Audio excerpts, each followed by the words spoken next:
Okey, ini ialah algo. Saya cuba masukkan dulu segi algo fake system x4.py. Kita run dulu sistem. Baik, dia dah masuk, kita boleh check kat sini.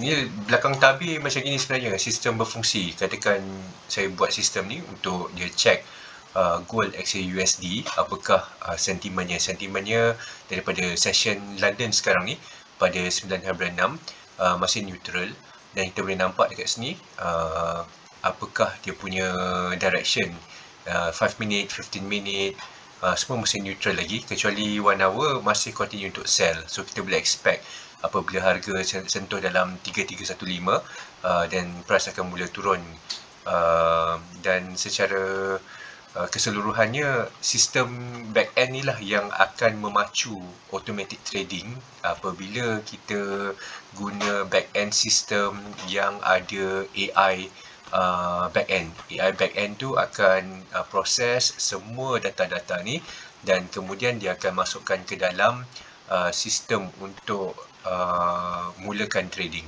So contoh final assessment yang ini, overall bias ialah neutral, jadi kita tak akan trade sebab 50% confidence.